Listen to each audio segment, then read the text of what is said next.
foi me dado o tema dessa pregação, a vontade de Deus escrita em minha vida. E eu fui rezar em cima desse tema, porque não é um tema fácil da gente desenvolver ele, trabalhar. E eu fui rezar, pedir a Deus uma inspiração. E a primeira coisa que me veio foi essa pergunta: quando é que eu escrevo a vontade de Deus em minha vida? Então eu convido você que está aqui, você que está em casa nos acompanhando, a pegar um caderno, pegar uma caneta e a tomar nota e a anotar esta pergunta. Porque foi essa pergunta que foi o ponto inicial, o ponto de partida para tudo que eu vou partilhar com vocês neste momento. Então eu repito a pergunta: quando é que eu escrevo a vontade de Deus em minha vida? Quando? Então eu vou partilhar com vocês aquilo que o Espírito Santo colocou no meu coração nesse sentido. E depois, se você se identificar, glória a Deus com essa pergunta. Mas se você não se identificar, então você procure a direção do Espírito Santo para você. Como eu escrevo a vontade de Deus na minha vida pessoal? Faça essa pergunta e o Espírito Santo, Ele vai te responder, porque o Espírito Santo é fiel. Ele não nos deixa na mão. Então, dentro desta pergunta, meus irmãos, eu desenvolvi 15 tópicos que eu gostaria de estar partilhando com vocês. E eu começo então dizendo que a vontade primordial de Deus para a nossa vida é a santidade. A vontade primordial, ou seja, a primeira vontade de Deus para a nossa vida é a santidade. Qual é a primeira vontade de Deus para a sua vida? A santidade. Pergunte aí para o irmão que está do seu lado. Pergunte para ele, diga: meu irmão, qual é a primeira vontade de Deus para a sua vida? Isso. Fala para ele, você entendeu tudo. Você entendeu muito bem. É a santidade. E isso está escrito para quem tem a Bíblia. Não precisa nem tomar agora. Em 1 Tessalonicenses, capítulo 4, versículo 3. Lá diz: a vontade de Deus é que sejais santos.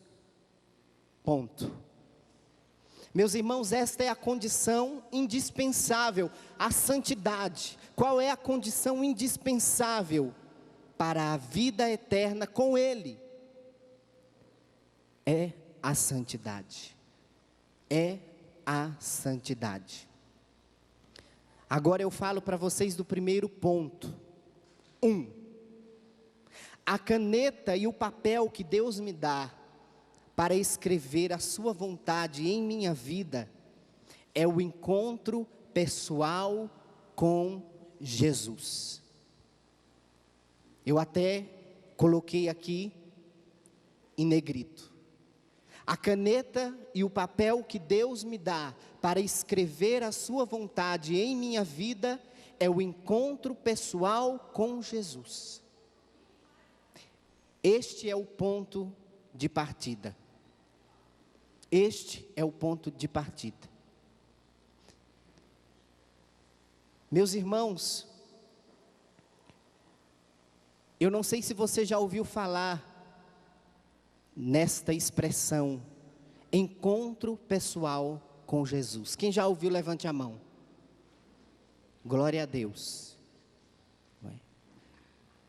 Esse encontro pessoal com Jesus é justamente a experiência com o amor de Deus, com o amor de Jesus, que está vivo e está ressuscitado.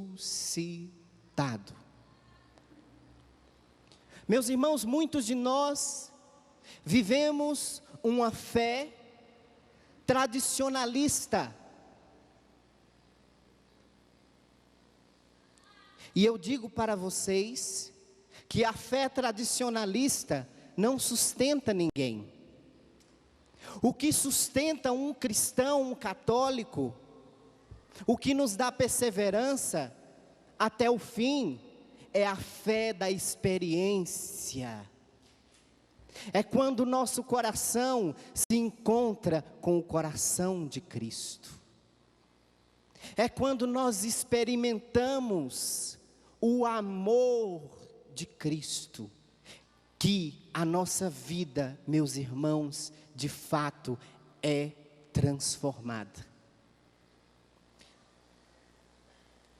É a partir deste momento, é a partir dessa experiência que começa de fato a conversão de vida. É a partir desta experiência. Então, por isso que eu coloquei como primeiro ponto. Este é o ponto de partida. Segundo ponto. Eu escrevo a vontade de Deus em minha vida quando eu submeto a Deus a minha liberdade.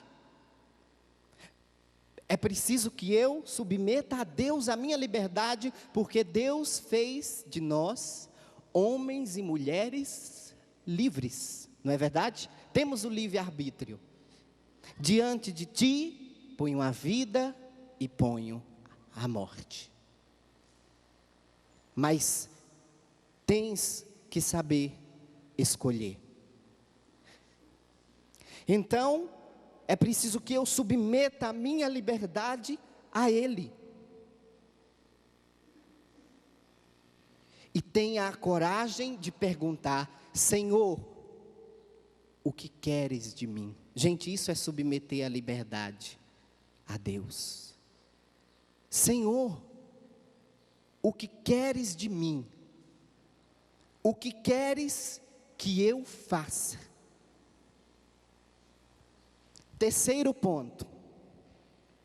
Escrevo a vontade de Deus em minha vida quando eu tenho a atitude de calar. Quando eu paro de tagarelar. Porque nós falamos muitos, nós somos muito agitados. E ainda colocamos a culpa em Deus. Não é verdade? Nós rezamos e dizemos assim: o Senhor não me escuta. O Senhor não fala comigo.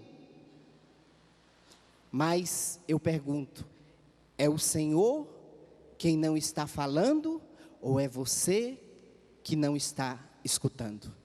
Eu tenho certeza que é a segunda pergunta. Que é a segunda pergunta. Então, é preciso que nós calemos. Calar primeiramente o nosso interior. Porque somente quando eu calo o meu interior, eu serei capaz de ouvir. E uma coisa que me ajuda, uma coisa que nos ajuda, meus irmãos, a calar o nosso interior, é buscar um lugar silencioso. O lugar é muito importante.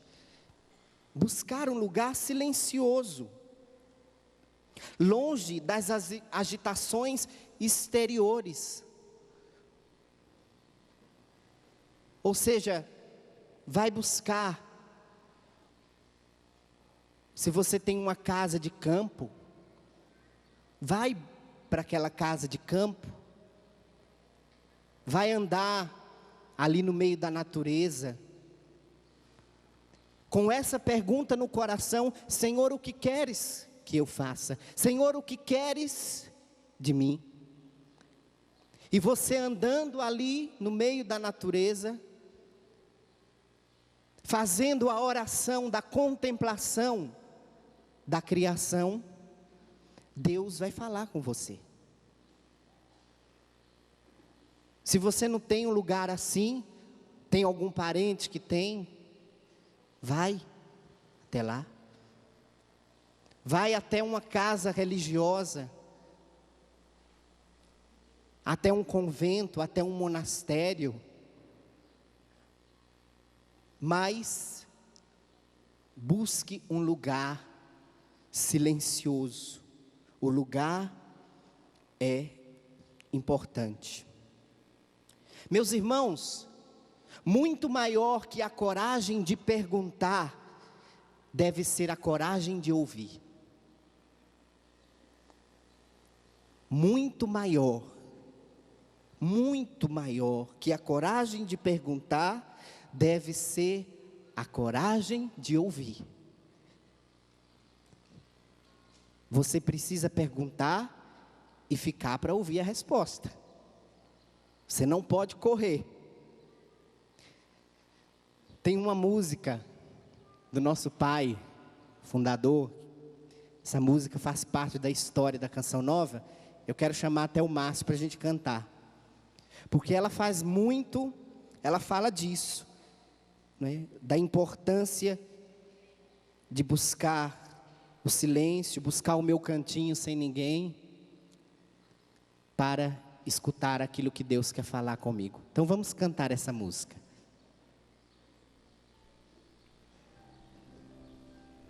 Ouço teu silêncio, meu Senhor,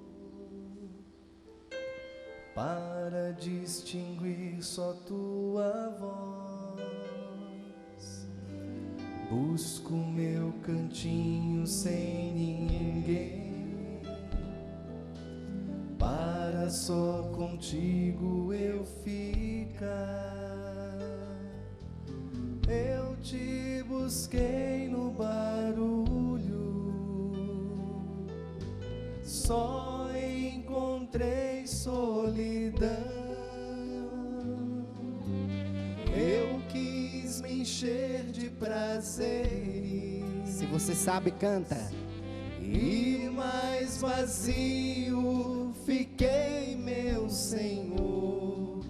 Mas hoje te encontro na flor, nas ondas do mar, no azul deste céu. Hoje te encontro, meu Deus, num gesto de amor, sem nada esperar. Mas hoje te encontro na flor. Hoje te encontro na flor, nas ondas do mar, no azul deste céu. Hoje te encontro, meu Deus, num gesto de amor, sem nada esperar. E é isso. Nós precisamos buscar o lugar do nosso encontro com o nosso Deus. Quarto ponto. Escrevo a vontade de Deus em minha vida quando eu peço ao Espírito Santo o dom do discernimento. Eu coloquei em negrito. O dom do discernimento para entender com clareza esta vontade. Aqui eu coloquei o exemplo de São Francisco. Quem conhece aqui São Francisco de Assis? Quem já assistiu o filme dele? Então, quem conhece a história, o filme, já viu o filme? Quem não assistiu, assista. Tem um momento que São Francisco, quando ele, depois do Senhor, o que queres de mim, o que queres que eu faça, ele escuta, né, através da boca do crucifixo de São Damião. Francisco vai e reconstrói a minha igreja. E São Francisco ali, né? Com toda aquela, cheio do amor de Deus, da experiência do amor de Deus, toda aquela empolgação, ele entendeu que se tratava daquela igreja que estava em ruínas, e ele começou então a reconstruir aquela igreja, a reconstruir, mas depois ele foi entendendo que a igreja da qual Deus tinha falado com ele, não era aquela igreja, era a instituição, a igreja instituição, que naquela época de São Francisco, estava no apogeu da sua riqueza, era o Papa Inocêncio III, e então, Deus suscita Francisco, com aquele carisma de pobreza, meus irmãos, para trazer a igreja de volta à sua essência. Por isso que é indispensável nós pedimos ao Espírito que nos dê o dom do discernimento.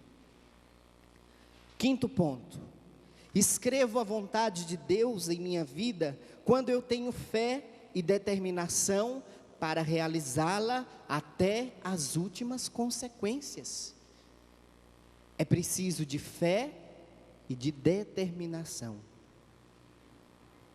Sexto ponto: escrevo a vontade de Deus em minha vida quando eu me despojo da minha própria vontade.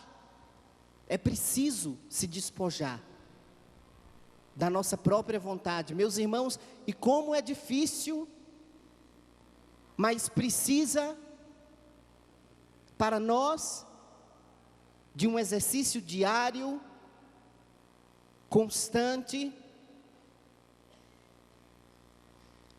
É um constante PHN, é um constante PHN da nossa vontade. Então, é preciso se despojar, e isso só é possível através de uma vida vivida no Espírito. Se nós não formos homens e mulheres conduzidos pelo Espírito Santo, nós não conseguimos viver esse despojamento. Sétimo ponto: escrevo a vontade de Deus em minha vida quando eu tenho, veja, mais uma vez uma palavra-chave que está em negrito, a docilidade de acolher o que Deus me dá com alegria e fidelidade, mesmo quando o que eu recebo é contrário ao que eu esperava. Não era o que eu esperava, mas porque eu quero que a vontade de Deus se escreva na minha vida, eu vou ser dócil. Eu vou ser dócil. Meus irmãos, a maturidade espiritual se manifesta quando eu vou além do sentimento prazeroso e faço da vontade de Deus o meu maior prazer. A beata Paula Frasinetti é uma beata da Itália, que nasceu em Gênova em 1809. Ela dizia uma frase que eu adotei para a minha vida: vontade de Deus, tu és o meu paraíso. Vontade de Deus, tu és o meu paraíso. À medida em que eu vou renunciando à minha vontade, eu vou morrendo a cada dia para ela. À medida em que eu vou conformando a minha vontade, meus irmãos, a vontade de Deus, até chegar ao grau de pobreza, de dizer: eu quero o que Deus quer. Quando você chegar aí, nesse ponto, neste grau, de dizer eu quero o que Deus quer, saiba que a vontade de Deus está sendo escrita na sua vida, não tenha dúvida. Mas é preciso que nós cheguemos neste grau, de dizer Senhor, eu quero o que o Senhor quer. 8º ponto, eu escrevo a vontade de Deus em minha vida, quando nos momentos de escuridão e de aparente ausência de Deus, me lanço na confiança cega. Na confiança, eu não vejo, Senhor, eu não vejo. Senhor, eu não sinto a Tua presença, eu não sinto a Tua ação, mas Senhor, eu me lanço confiantemente em Ti. Porque eu creio, Senhor, que a Tua poderosíssima mão me ampara e rege os rumos da minha vida. Eu creio que o Senhor não me abandona, que o Senhor não me deixa só. 9º ponto, escrevo a vontade de Deus em minha vida, quando eu tenho a coragem, e isso é muito importante, e requer muita humildade da nossa parte, quando eu tenho a coragem de questionar, se a voz que eu ouvi, foi mesmo a voz de Deus. Naquele momento, em que eu me coloquei, em que eu busquei o meu cantinho, sem ninguém, o silêncio, e perguntei, Senhor, o que queres de mim? O que queres que eu faça? E o Senhor me respondeu, meus irmãos, eu preciso ter a coragem de questionar, se aquela voz que eu ouvi, ali, foi mesmo a voz de Deus. 10º ponto, escrevo a vontade de Deus em minha vida, quando com prudência, e olha a palavra, quando com prudência, eu procuro pessoas, e abro o meu coração, para que essas pessoas me ajudem no meu discernimento. Então eu não posso buscar qualquer um, eu preciso ter esse dom da prudência, essa virtude, para procurar as pessoas certas, na hora certa e no lugar certo. Isso também é importante. Se você tiver um diretor espiritual, claro que a pessoa mais recomendada nesta hora, para você buscar, para você confrontar, é o seu diretor espiritual. Então é ele que você deve buscar o seu diretor espiritual. E foi importante eu falar sobre isso, porque, meus irmãos, ninguém cresce na vida cristã sem uma direção espiritual e sem um exame diário de consciência. É isso que a igreja nos ensina.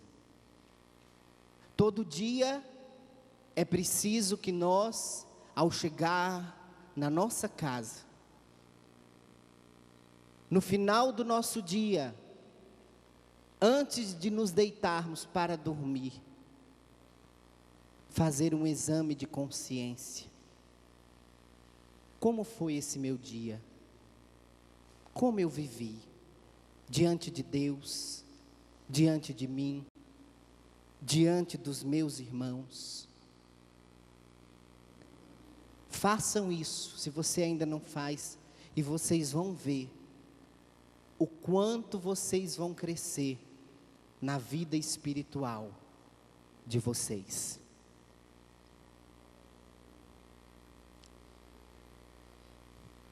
11º ponto. Escrevo a vontade de Deus em minha vida, quando em silêncio, oração e vida austera, vida austera, vida austera.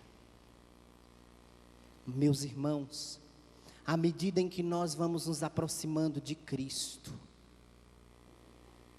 mais nós sentimos esse chamado para uma vida austera, para uma vida de penitência. Mas o Espírito Santo vai suscitando isso em nós. Austeridade. Por isso, eu quero dizer agora, para vocês que estão aqui, como palavra de ciência, eu quero dizer de forma especial para nós consagrados, para nós, independente do nível, independente de qual seja a sua consagração, mas para nós consagrados, a palavra de ordem do Senhor é austeridade, vida austera, vida penitente, porque nós precisamos domar a nossa carne, nós não podemos ser conduzidos pela carne, não podemos, meus irmãos consagrados, nós temos que ser conduzidos pelo Espírito Santo de Deus, e cada vez mais conduzidos pelo Espírito Santo de Deus, em tudo, em tudo, em tudo, em tudo. Por isso, austeridade, por isso penitência.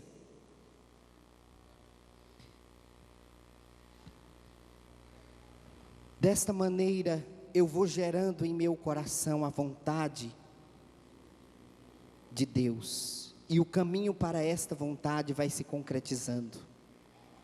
12º ponto. Escrevo a vontade de Deus em minha vida, quando eu tenho visão sobrenatural. Um filho de Deus não pode viver sem a visão sobrenatural, meus irmãos. E o que é a visão sobrenatural?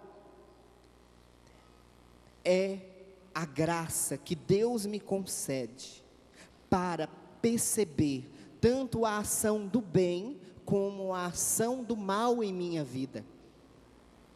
E isso só é possível ter através de uma vida de oração. 13º ponto.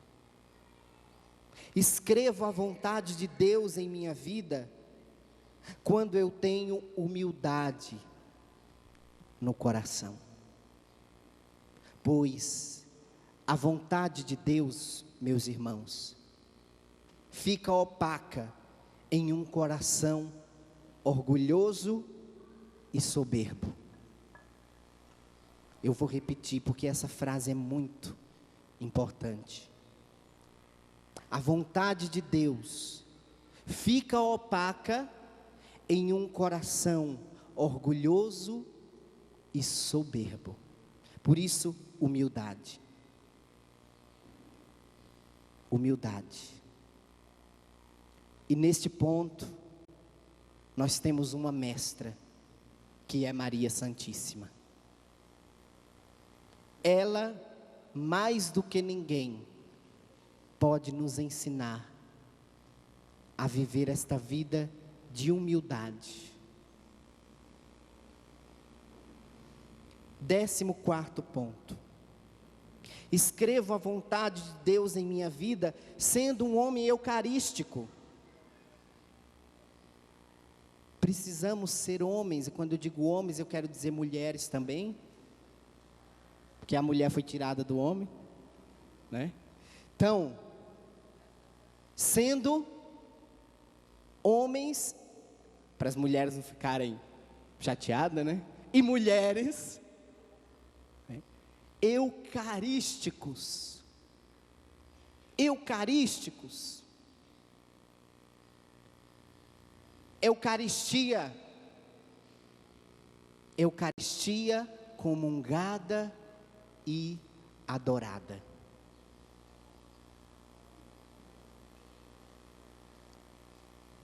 Se você não pode ir na missa todo dia, mas pelo menos no domingo, vá à missa. Se você não pode adorar o Senhor todo dia, mas pelo menos uma vez, chega antes da missa e faz ali a sua adoração. Mas, meus irmãos, a vontade de Deus só será escrita na nossa vida se nós formos homens e mulheres eucarísticos. Por isso, muita Eucaristia. Por isso, muita Eucaristia. Eucaristia comungada na missa e Eucaristia adorada. 15º e último ponto. Escrevo a vontade de Deus em minha vida quando eu tenho a heroicidade. Palavrão, né, gente? Então vou mudar. Quando eu tenho o heroísmo, é mais popular. Quando eu tenho o heroísmo de renunciar. Que palavra forte. Por amor. Meus irmãos, e aí está o segredo da renúncia. Por amor. É por amor que eu, com 18 anos de idade, saí da minha casa, em Gravatá, Pernambuco. Tem pernambucano aí? Viva os pernambucanos, gente! Em Gravatá, Pernambuco. Da onde? Araras. Opa! Maravilha, né? Um abração para os pernambucanos que estão aqui, os que estão nos acompanhando, para os meus pais, né? Para os meus irmãos, toda a família que estão aí ligadinhos, acompanhando esse momento. Então, foi por amor que eu, com 18 anos de idade, deixei a minha casa, porque eu vim de uma família muito católica, graças a Deus, tradicional e praticante. Tradicional. Minha mãe é catequista há 45 anos. Ela já tem aluno de catequese que é avô. Meu pai, um homem que aprendeu a ler segurando o cabo da enxada. Ele parava durante o seu dia de trabalho no campo, embaixo daquele sol escaldante, como ele mesmo diz, e ele pegava uma cartilha de ABC, e ele começava a ler aquela cartilha, e, sem nunca ter ido à escola, gente, meu pai aprendeu a ler e escrever, e hoje ele está com 87 anos, rezem por ele, que ele vai fazer uma cirurgia sábado. E é por amor que eu estou aqui enquanto ele está lá. É por amor. E eu ouvi e ouço meu pai muitas vezes dizer: meu filho, nem por $1 milhão e nem por todo o dinheiro do mundo eu troco a minha fé católica por outra fé. por outra igreja, por outra religião. Não troco, não troco.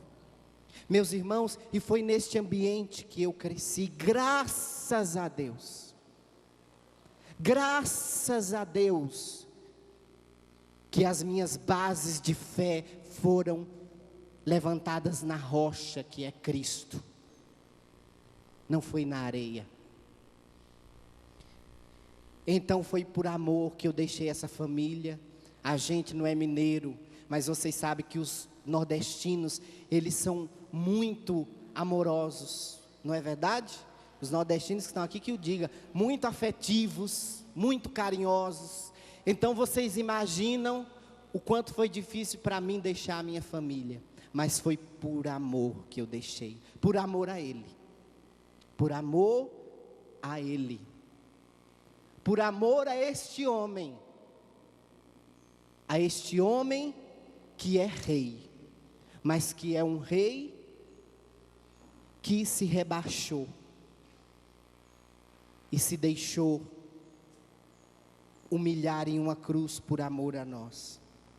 Então, é preciso ter o heroísmo de renunciar por amor a Deus, as coisas que para mim são mais preciosas neste mundo, e eu coloquei entre aspas, neste mundo entre aspas, porque este mundo passa, e nós não fomos chamados para viver eternamente nesse mundo, não, meus irmãos, nós somos chamados para a eternidade, nós somos cidadãos do céu, o nosso lugar é no céu, não é neste mundo. Então tenha a coragem, o heroísmo de renunciar às coisas desse mundo, famílias, namoros, jovem, você que está acompanhando, que se sente chamado a seguir Cristo, não tenha medo de renunciar, não tenha medo de largar a sua família, não tenha medo de largar o seu namoro, o seu trabalho, os seus bens materiais, os seus sonhos. Quantos sonhos eu tinha, eu era jovem, eu estava na flor da idade, quantos sonhos, mas o amor de Cristo foi maior que os meus sonhos, o amor de Cristo me seduziu. E hoje é preciso seguir a Cristo, pobre e despojado, trocar as coisas preciosas pelo precioso,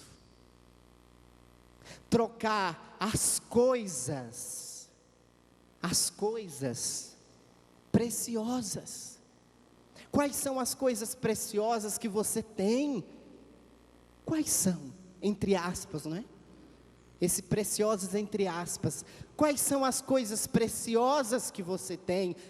Trocar as coisas preciosas pelo precioso.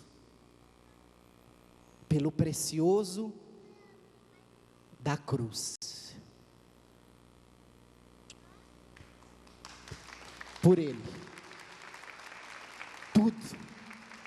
Não tenha medo de trocar tudo por Ele, porque Ele disse que neste mundo quem quiser salvar a sua vida vai perdê-la, mas quem perder neste mundo a vida por causa dEle, vai recobrar a vida eterna. E eu quero terminar falando para vocês, rezando com vocês, a oração desse beato, Charles de Foucault, que é um beato francês, que nasceu em 15 de setembro de 1858, em Estrasburgo, na França. Ele veio de uma família aristocrata, ficou órfão de pai e mãe, frequentou a escola espiritual militar de Saint-Cyr, herdeiro de uma enorme fortuna, dilapidou-a rapidamente em jogo, indisciplina, mas depois ele mudou a conduta, se tornou oficial do exército francês, foi colocado, não é, em missão na Argélia, deixou a vida militar e depois tornou-se explorador em Marrocos. Olha quantas coisas esse homem viveu. Primeiro ele gastou o seu dinheiro em jogos, em disciplinas. Depois ele entrou no exército e foi para a Argélia. E depois tornou-se explorador em Marrocos. Gente, o que é que esse homem buscava? O que é que você está buscando e que você não está achando? Meu irmão, talvez a resposta você está tendo neste momento. Ele chegou a receber uma medalha da Sociedade Francesa de Geografia, em reconhecimento pelo seu trabalho de investigação no norte da África. Gente, o nosso mundo é um turbilhão. Tem muitas vocações se perdendo porque as pessoas não param. Tem muitas vocações se perdendo. É preciso parar. Pare. Busque o seu cantinho sem ninguém. Então ele fez essa reflexão sobre a vida espiritual, que o conduziu a uma conversão súbita, rápida, imediata. E assim ele ingressou na ordem dos trapistas. É uma grande ordem da igreja. Nesta ordem estabeleceu-se na França, depois na Síria. Depois deixou os trapistas em 1897, em busca de uma vocação religiosa autônoma, que ele não sabia qual era. E ele foi ordenado sacerdote em 1901. Depois voltou para a Argélia, onde ele levou uma vida isolada do mundo, mas muito interventiva, muito ativa junto da população. Aprendeu a língua do local, estudou várias coisas, aprendeu os cantos daquele povo, as tradições daquele povo, do deserto do Saara. Olha para onde o homem foi, olha onde ele foi parar, no deserto do Saara, gente, onde só tem areia, mas ele foi para lá, porque lá também tem gente para ser evangelizado, viu? No deserto do Saara. Tinha a intenção de criar uma nova ordem religiosa, o que sucedeu apenas depois da sua morte. Gente, a vida desse homem aparentemente foi um desencontro total, mas os estudiosos da vida de Charles de Foucault dizem que os frutos do seu trabalho só vieram depois que ele morreu. Só depois que ele morreu foi que apareceu. Então, não desanime. Talvez o seu caso seja esse, né? E geralmente na vida dos santos é assim. Enquanto eles são vivos, eles são humilhados, desprezados. É aquele ditado que a gente conhece, que a gente tanto fala lá no Nordeste, que a gente só é bom depois que morre. Então, na vida dos santos é assim, só depois que eles morreram. Então, com Charles de Foucault aconteceu isso. Então, eu conheci os irmãos dele na França, quando eu estive lá, morei lá, que se chamam os Pequenos Irmãos de Jesus. E ele foi assassinado por assaltantes. E em 2005, este homem, que viveu uma vida de desencontro, de humilhações, de desprezos, foi beatificado pelo Papa João Paulo II. E eu termino com essa oração que ele fazia, e que precisa ser a oração de todos aqueles que querem escrever a vontade de Deus na sua vida. Meu Pai, faz um solinho aí, por favor. Meu Pai, eu me abandono a Ti. Isso, você pode fazer. Faze de mim o que quiseres. O que fizeres de mim, eu te agradeço. Estou pronto para tudo. Aceito tudo, desde que a tua vontade se faça em mim. E em tudo que tu criastes, nada mais quero, meu Deus. Nas tuas mãos entrego a minha vida. Eu te adoro, meu Deus, com todo o amor do meu coração, porque te amo. E é para mim uma necessidade de amor dar-me com uma confiança infinita, porque tu és meu Pai. Tem até uma musiquinha, eu vou tentar cantar, que ela é em francês, que é a música dessa oração que eles fizeram, é pequenininha, e eu traduzi ela para o português. Eu vou tentar cantar, tá bom? É assim. Meu Pai, eu me abandono em Ti. Faz de mim o que Tu quiseres, o que fizeres, eu Te agradeço. Estou pronto a tudo, aceito tudo, porque és meu Pai. Eu me abandono em Ti, porque és meu Pai. Eu confio em Ti, porque és meu Pai. Eu me abandono em Ti, porque és meu Pai. Eu me confio em Ti.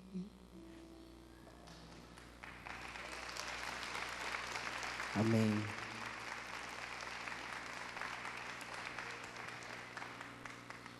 Glórias ao Pai, ao Filho e ao Espírito Santo.